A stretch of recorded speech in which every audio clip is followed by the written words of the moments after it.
Good afternoon. Welcome to the Center for Aging and Healthcare Management Research, Health Services Seminar Series number 7, Artificial Intelligence and Applications. I'm Dr. Kelly Ma, lecturer of the Division of Science, Engineering and Health Studies at PolyU CPCE. To kick off today's event, we shall invite Dr. Ben Fong to say a few words. Dr. Ben Fong, please. Thank you, Kelly. It's my pleasure to welcome everybody, both on-site and online, to this seminar series number 7. This is the last one for this semester, and we'll have 3 more lined up for the summer semester in June and July. And with the support of everybody, both our colleagues and friends, and students and professional colleagues, will continue to conduct these seminars with the current topics to share among ourselves on the development of healthcare services, both in management and delivery. And I'm very glad that we have friends far away from down under, from New Zealand, Dr. Mohammed, to present a talk online today. And welcome again and good afternoon. Kelly, back to you. Thank you. Thank you, Dr. Fong. Okay, now we have the honor of hearing from Dr. Jalal Mohammed online and far away from New Zealand. Dr. Mohammed is a senior lecturer of University of Canterbury in New Zealand. He is an award-winning academic, health management and leadership specialist and consultant with nearly 2 decades of experience in the higher education and public health sectors. As a recognized leader in health education and health management, Dr. Mohammed had made significant contributions to international organizations, such as the United Nations Development Programme and the World Health Organization. His work includes advising on major education and health projects across the Pacific region and globally, focusing on strengthening health systems, improving health equities, and fostering innovation in public health strategies.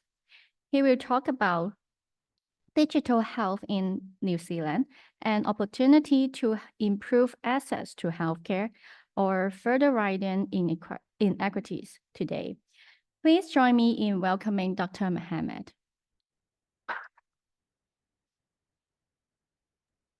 Thank you so much for that wonderful introduction, and thank you, Dr. Fong, as well.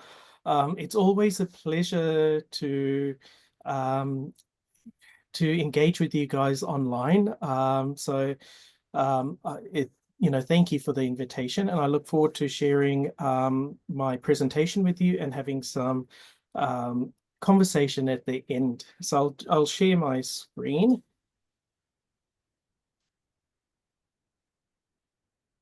And I trust that you can see my screen well.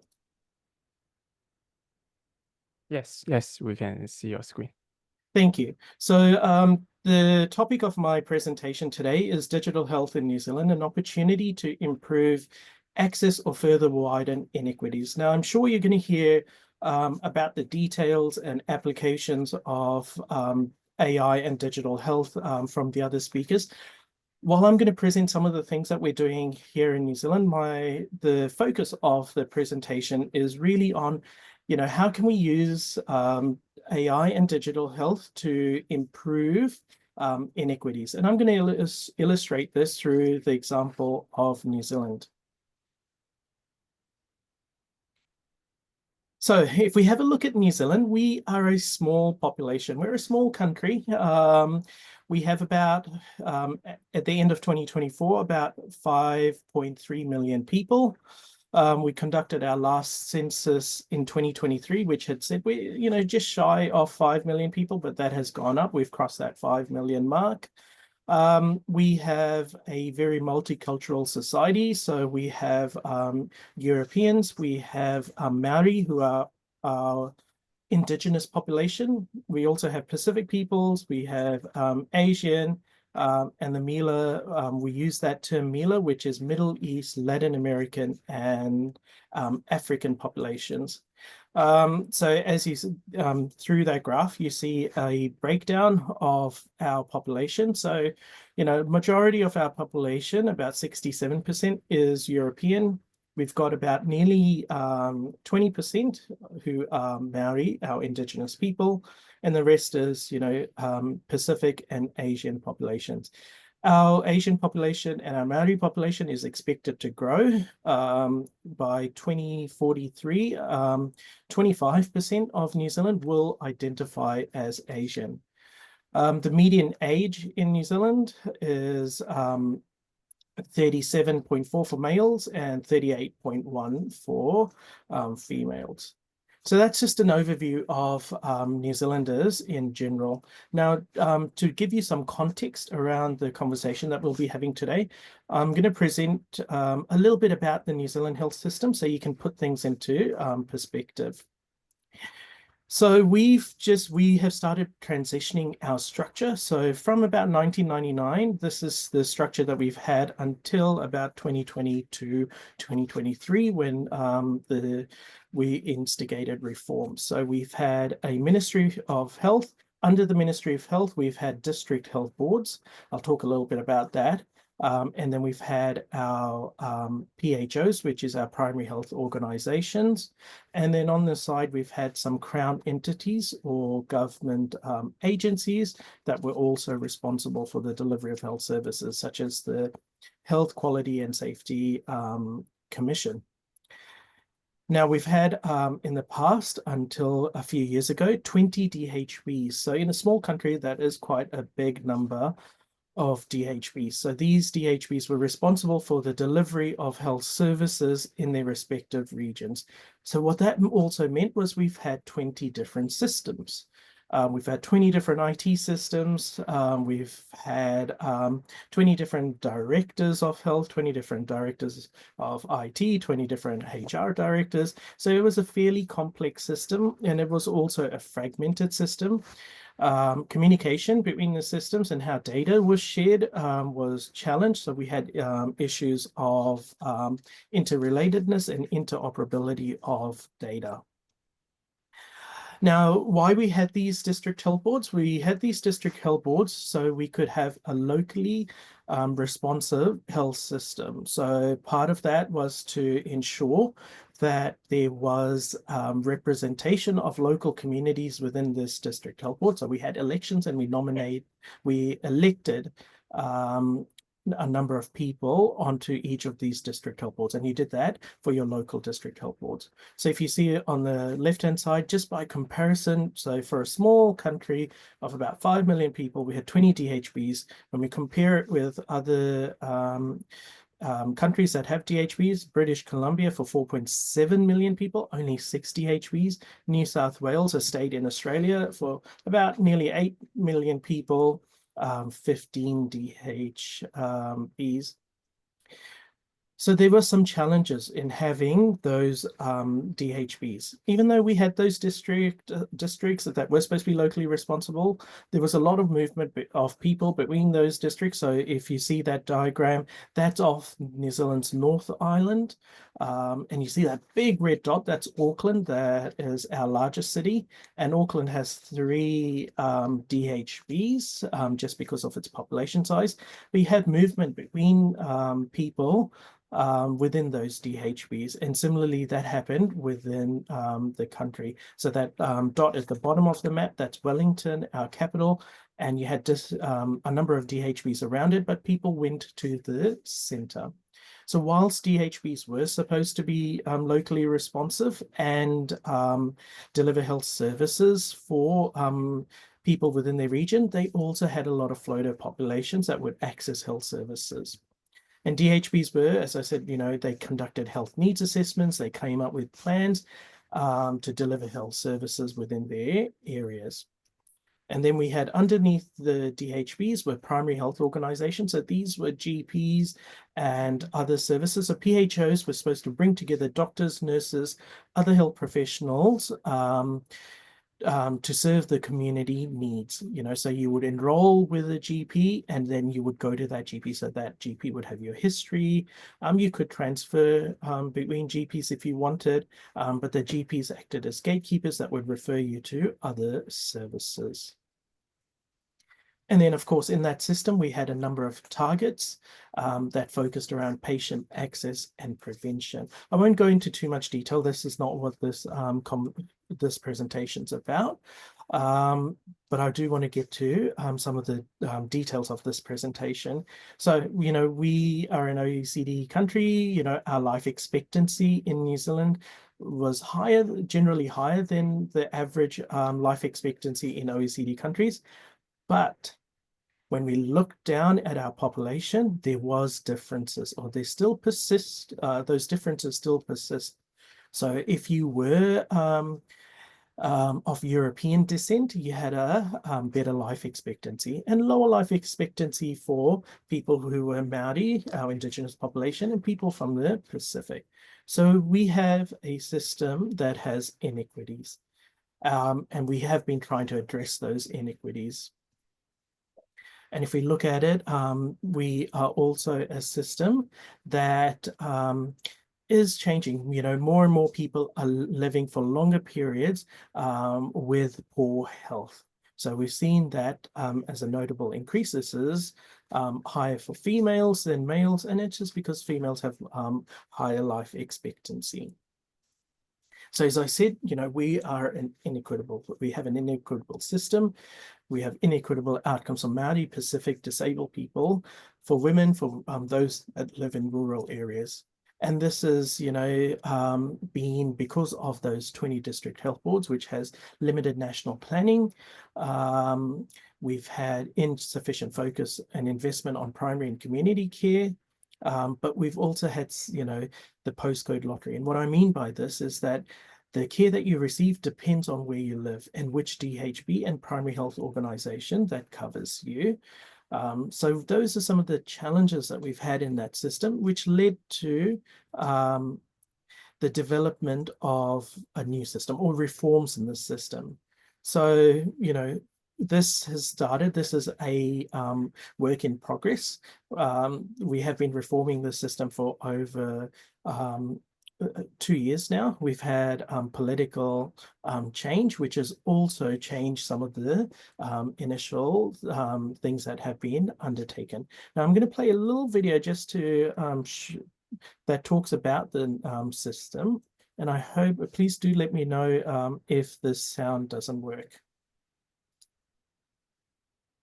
Big changes are being made to New Zealand's health system, so everyone gets the right healthcare where and when they need it.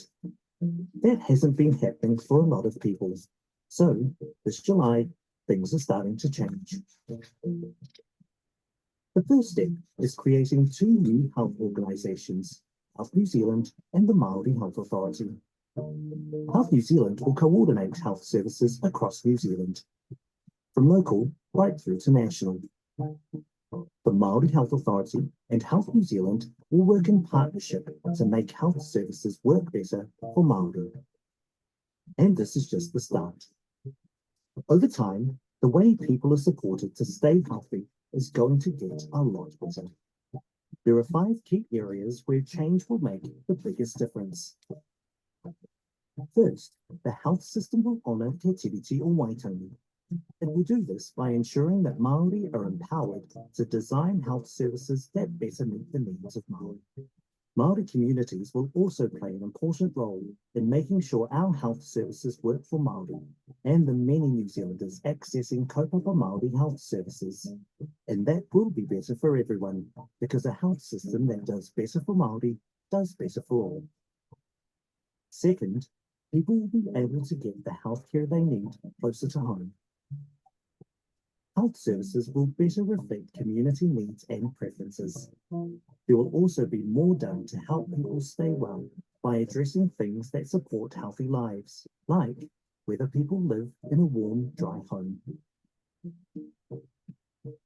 Third, high-quality emergency or specialist care will be available when people need it. Networks of doctors and other medical professionals will work together with community services to educate and keep people well, so fewer people need healthcare in the first place. Fourth, digital technology will be used in more and better ways to provide people with services in their homes, property, and local communities. Technology will also help healthcare workers to better understand and support their patients. And finally, we will plan for the future when it comes to our health workforce. That will include providing training and development to develop a contemporary workforce of tomorrow, so our healthcare workers will always have the skills they need.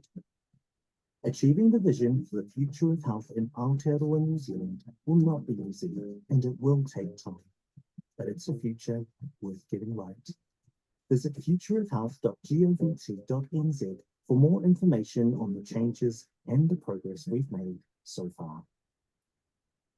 So part of that, part of the reforms is that we use digital health to better deliver health services, to reform the system, to refocus how we're doing things, to come up with innovative ways that we support and manage our patients.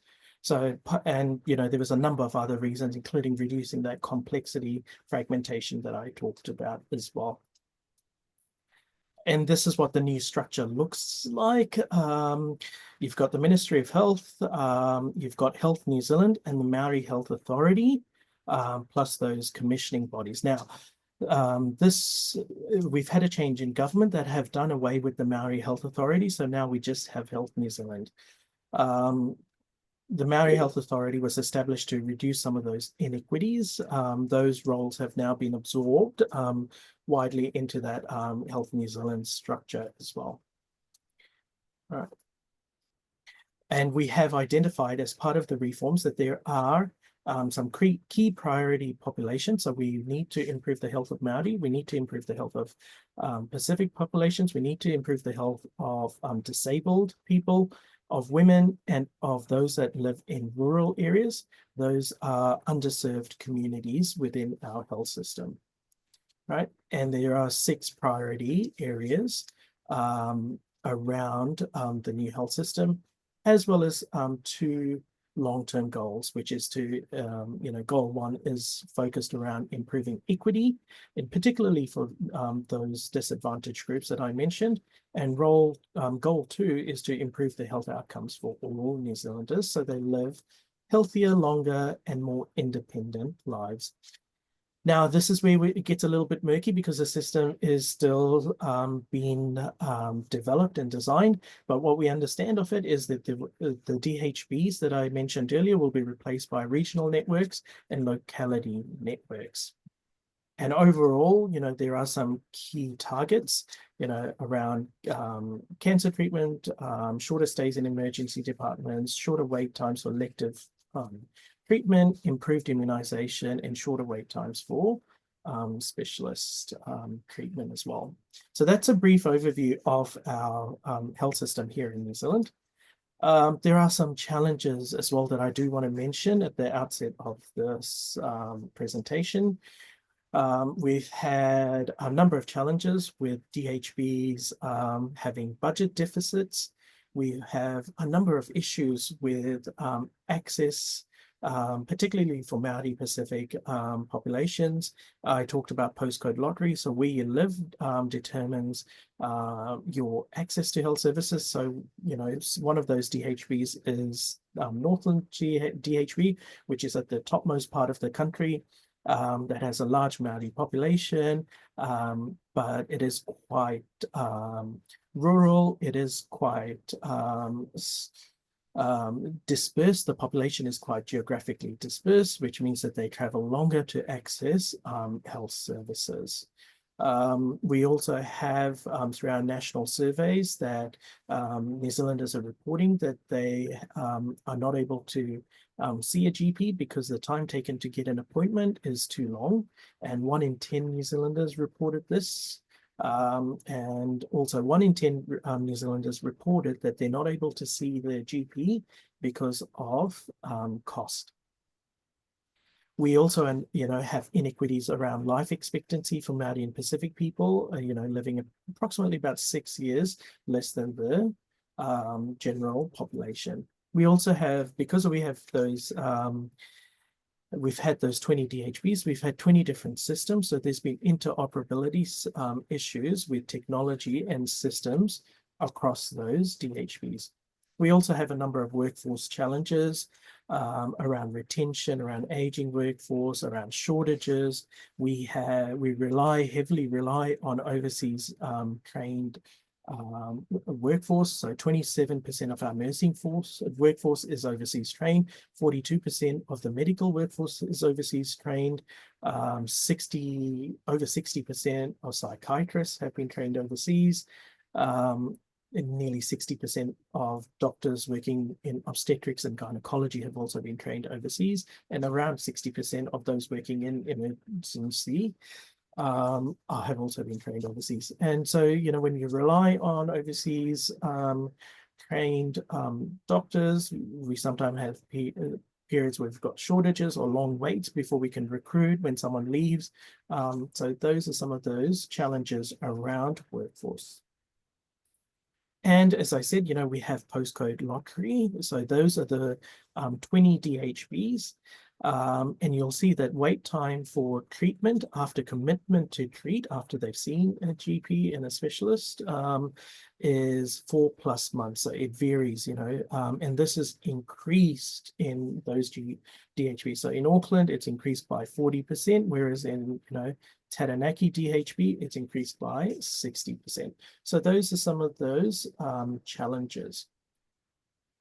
Now, I'd like to get on to talking about the digital health and AI landscape in New Zealand before I talk about some of our ways that AI has been applied in the New Zealand health sector. And then I'd like to talk about the inequities as well before I finish off. So we have our digital health framework, which talks about some of those issues around capabilities, enablers, and the digital health environment. But we also have our New Zealand vision for health technology, which focuses this around technology being life-centered, around informed choice. So there's responsive, predictive, and personalized technologies. We have sustained change and innovation and value for New Zealand. So actionable insights and collaborative care and closer to me in terms of access, so accessible and trusted information. We have, as I said, 20 different legacy systems, which means that we have 20 different ways that data is being collected, stored. So we need to relook at that. That's some of the challenges for AI application in New Zealand. We need to change the way that data is collected, stored, protected, and made available for use. We need to also consider ethics, and we need to work through the ethics of real-time research that self-improving AI will facilitate. We also need to change the mindset of our health professionals and also the population. And that's going to be quite important to have buy-in and implementation of AI and digital health in the health system. So we do have some of the things that we understand about the New Zealand context. We have low levels of digital literacy amongst the health workforce. We have inflexibility and interoperability issues around our legacy technological systems. We have insufficient awareness of where and how AI is being applied in the health sector. So there isn't that level of national coordination that we'd like to see. Because of those 20 DHBs, we've had fragmented implementation. We've had, so these DHBs were also variable in size. So Auckland, would have a population of probably 1.5 million, whereas a small DHB may only have a population of 80,000 people. So the funding that these DHBs got meant that they had different levels of investment in digital health and AI. There's also a need to slowly introduce clinical staff to new workflows to avoid resistance. We do have evidence that suggests that there is a higher degree than the global average in terms of resistance to adopting AI in New Zealand. We have also difficulties in experimenting with health, especially when lives are potentially at risk. So there's regulations and legislation in place that prohibit some of those things. We have challenges in bringing up AI or scaling them up. We've got some wonderful things that have been done in the New Zealand context, but they haven't been scaled beyond that DHB level. We also have a risk of being too slow to adapt or adopt AI. As I said, we've got a lack of coordinated national strategy that has changed slightly in the last year. We haven't had a national strategy, but last year what we did have was that the government set a strategic direction for New Zealand's use of AI. So that's only come about 8 months ago. We also need to grow the AI talent pool.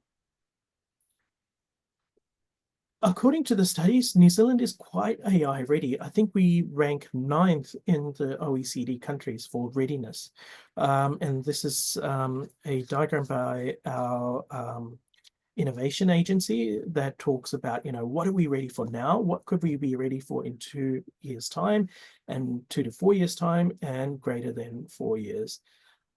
So we are ready for autonomous systems, machine learning, deep learning, neural networks, pattern recognition, natural language processing, chatbots, but we do need more time to do things like robotic personal assistants.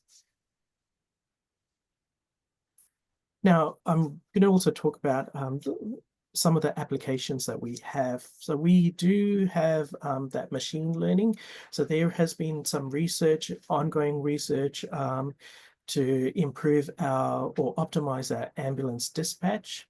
We've got things like chatbots. We've got a lot of these chatbots. One of these is Clearhead, which is a mental wellness portal, which uses a chatbot to screen users for depression and anxiety, recommending mental health resources and for booking off professional help. We also have things that are a little bit more advanced. So Volpara Health looks at, it's a software that's been designed to look at breast cancer. So it comes up with a scorecard and it looks at volumetric breast density and identifies, and that has been identified as a cancer risk factor. So, this is something that's been automated. It looks at those scans, looks at the density, develops a scorecard for patients and say, that this patient is at risk of potentially developing breast cancer. Now, this is quite important for us from that equity perspective because we have significant disparities in breast cancer diagnosis. And particularly with our Māori and Pacific populations, we have late diagnosis, which of course means, that that may be life-threatening or may cost someone their life. It also has implications for the health sector. We are resource constrained in many ways, so we do want to detect early to ensure that we are able to offer treatment much earlier on, which is less costly as well. We have a number of digital twin projects, so Project Otto and Soul Machines are 2 of these. So Project Otto is looking at assimilating real-time data from users' wearable devices, which produces, diverse clinical diagnostics. We also have Soul Machines, which creates a human-like avatar that people can interact with. I'm working on a project with some colleagues. Diabetes is quite high within Pacific and Maori population. So we're looking at a digital twin for diabetes and looking at and how that could be managed in a culturally relevant way for Pacific and Maori populations. So there's a number of applications around digital twins that are going on in the New Zealand context. We also have THEA, which has been developed in Auckland. THEA focuses on screening, diagnosis, and prognosis of diseases like diabetic retinopathy, cataracts. So it is it has wider implications in terms of equity. So it could be deployed into our more remote and regional areas or our lower socioeconomic areas where access to specialists is challenging. So it could improve our diagnosis rates for those particular health issues as well. We have a number of applications within private health settings. So our private health settings are probably doing more AI applications than our government health settings. So Mercy Ascot is a private health provider in Auckland. It's using AI for a number of applications. So it's moving its health records into a cloud-based system so it can leverage data analytics to inform some of the health decisions that have been made. It's also using Volpara, which I've just spoken about, for breast cancer screening. It's also using Mercy Radiology is also using AI tools to support service delivery. So they're using it to support clinicians to identify X-ray images, and it helps it to remove noise and produce better quality PET images and identify lung nodules on CT scans. So that is reducing the errors or reducing health issues that have not been picked up, so reducing the rate of misdiagnosis as well. In our public health system, Waitemata District Health Board is at that infancy stage. So it's beginning that process of digitizing its health records, so digitizing clinical data, so it could move on to, other more advanced AI functions. So our public health systems have, and Waitemata DHB is a larger DHB. So we are, in some ways, we are still at that infancy stage, and in some aspects, we are quite, we are doing some very innovative things as well.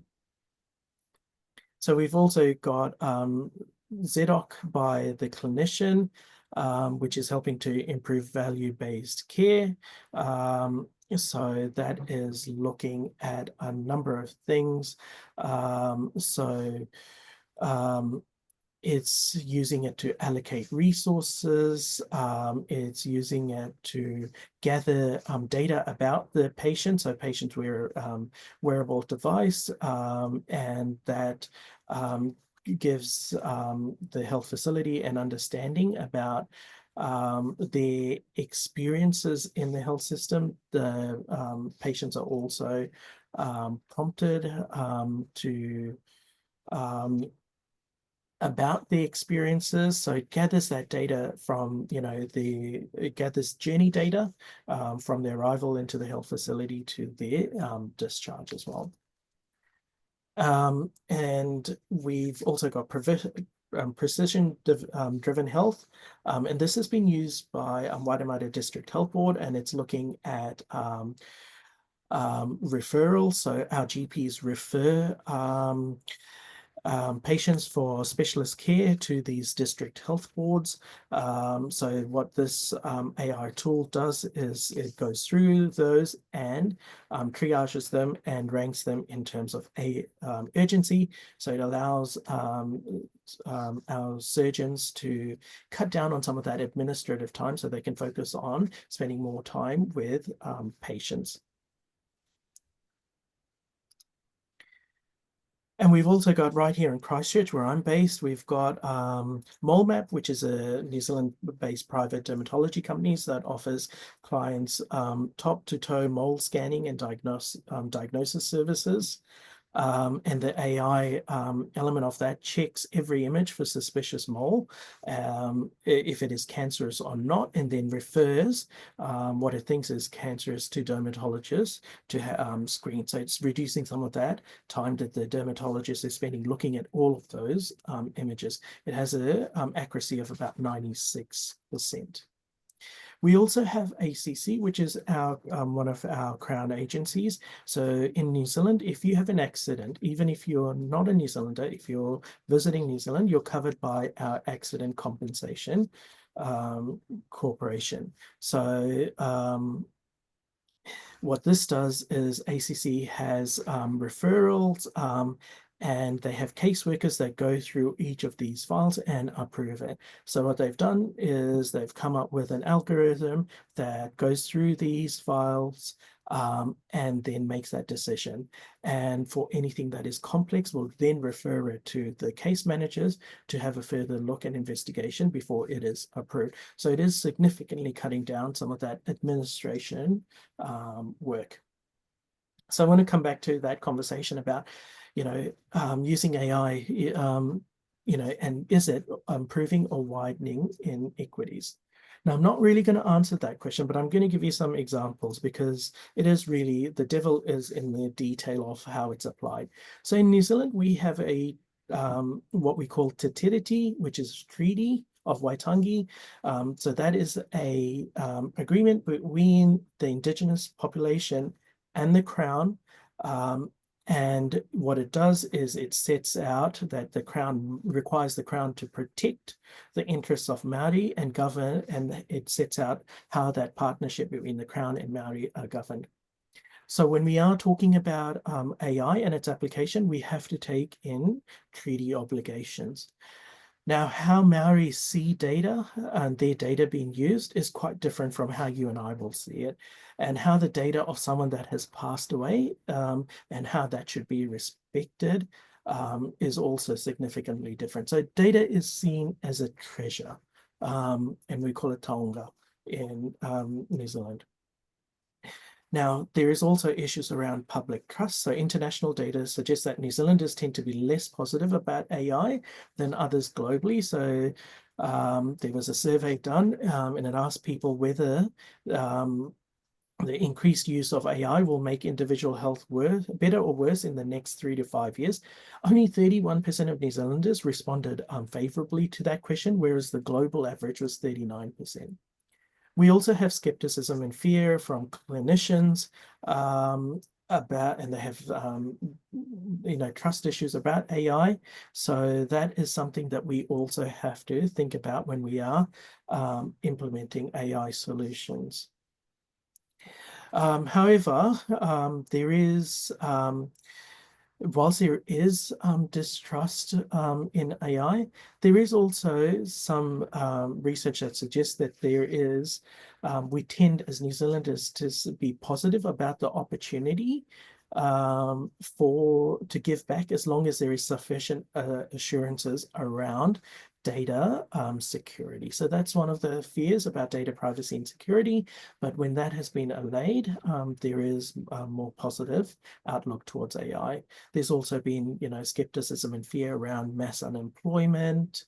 There is also a need for our professional bodies to develop policies on the use of AI. Now, as I said, Māori, Pacific, people with disabilities, people who live in rural areas, women are underserved and underrepresented populations. We do need to, there is international analysis that shows that if we do use AI, it could help manage that unmet need that I talked about and reduce it by 20% and enhance access to care as well as improve equity. Now, we know from the way that our clinicians diagnose and treat that there is a bias in the systems. Now, clinicians rely on their training and experience to arrive at that diagnosis, but disease presentation differs amongst our different populations. So we know some people will present quite late, some people, will have different symptoms of it. And so, for example, if you think about heart attacks or cardiovascular disease, and the symptoms of men compared to women are quite different. And clinicians may be better at recognizing one presentation over another. So that's something, those are some of those inherent biases in the system. There is also, that problem is compounded by our training and our educational systems, where we do not reflect all of our population. So if I use an example in the field of dermatology, educational resources, training materials tend to have a lack of representative images of pathology in the color of people's skin. So a lot of them is based on European skin, but not of brown skin, So those are some of the biases within that in our training system. So this means that, we often cater towards the majority and we miss out on, really diagnosing these diseases in our minority population groups. So there is applications of AI that could reduce some of those biases in the system. We know that AI applications for literature mining helps us to better understand diseases and better understand diagnosis and treatment. AI can have the potential of more accurate diagnosis and treatments for those underserved, disadvantaged, and minority groups. AI, if we use AI to screen all cases first, and passing those that are not clearly normal to a clinician to review, this could help in that identification of diseases. So this is the case with that, that Christchurch-based company that I talked about. So mole map, where you can screen out all of the normal moles and leave the suspicion ones to a human doctor to confirm. There is also, in New Zealand, we have a discrepancy between the specialist referral rates for Māori and non-Māori. So to improve equity and eliminate implicit biasness in healthcare referrals, we've been using things like precision-driven health in developing machine learning models that can assess and triage cardiology referrals. There's also applications for fairer use of resources. So we've had, in the past, we've had those DHB model or DHBs, which were funded based on the populations that they have. So it is largely a population-based funding model rather than, the need of that DHB. So one DHB could have a higher number of Māori, which means, that they may have more complex cases to deal with, but that was not reflected in that model. So AI could learn and then allocate funding, in a more fairer way. It could also address those issues around accessing health services. So we are moving into, the government has announced that we will now be offering 24/7 telehealth services that will try to overcome some of these access barriers. We also have an opportunity for new ways of healthcare. So Thea enables diabetic retinal screening with a simple app using specialized camera, and this can be placed in community locations such as pharmacies, which would make it easier for rural people to participate in screening. They don't necessarily then have to make an appointment or go to a hospital to be able to be seen by a specialist, so these could be done within those community-based settings. So we have language and cultural barriers within New Zealand. So AI has the promise of addressing inequities that arise from those language barriers. So patients could receive written audio information in the language of their choice. Now, just for your information, we have 2 official languages in New Zealand. One is Te Reo Māori, and the other one is sign language. Oh, English is not an official language in New Zealand. AI also has the ability to translate some of that sign language for clinicians. So you can cut out that need for that interpreter. We also have the ability to be more interdisciplinary in the way that we deliver care. We can also free up staff by automating routine, dirty, and dangerous aspects of healthcare. For example, Mercy, New Zealand's Mercy Ascot Private Hospital, the radiology department is using automated systems for invoicing the Accident Compensation Corporation, which has been saving numerous hours of administrative time for healthcare professionals. We can also have digital twins and to deliver health services or health information in languages of choice, but also factor in some of those cultural elements. It doesn't always work. So we've had issues with ACC and the predictive modeling, challenges around how those decisions have been made. There's been issues around transparency of that decision. So if you're not clear, if we're not transparent about how these decisions or how these AI systems are making decisions, that could have that could backfire, and that will then develop a mistrust in this system, which will affect future applications of AI.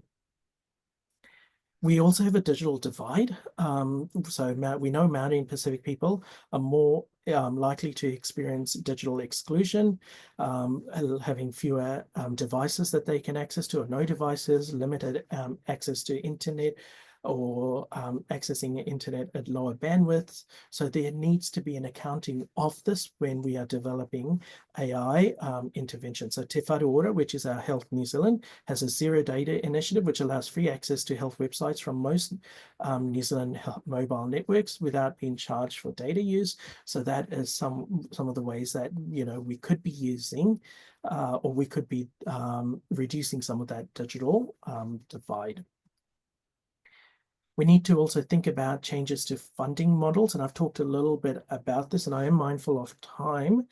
So I might go on to the next slide, but we do really need to think about how we are funding transformative AI applications. We need to think about that legacy data infrastructure that we've had from those 20 DHBs and how we will fund that to be more, which will enable better AI applications in the future. Now, when we think about AI, if we are going to be incorporating AI, there's studies to say that we will save $700 million of value and savings to the New Zealand health system by 2026. That 700 million could be redeployed for other things. You know, we've got the shortages of health staff. If we, you know, also if we, you know, automizing some of those functions, that means that we are able to free up health staff as well.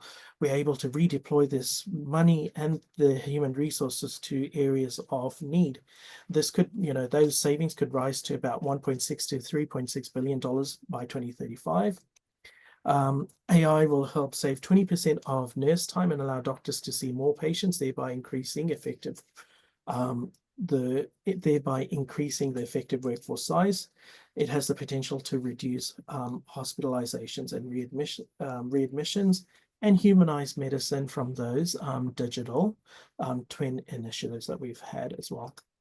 Now, to round off, you know, I always like to round off by coming back to our Indigenous population and our treaty obligations. So, you know, whatever we do in terms of implementing AI and how we use data, we need to embed our Māori principles. So, you know, some of these principles are around, you know, ensuring that Māori have effective stewardship of their own data, that all systems will embed Māori leadership and decision making, will enable Māori to be Māori, to exercise authority over their lives and live on Maori terms, and that AI systems will support equity in health and disability outcomes for Maori. And these are some of those ways that this could be done. And I'm mindful that I might be over time, so I do want to leave some opportunity for comments and questions. So thank you for allowing me to present, and I look forward to hearing from you.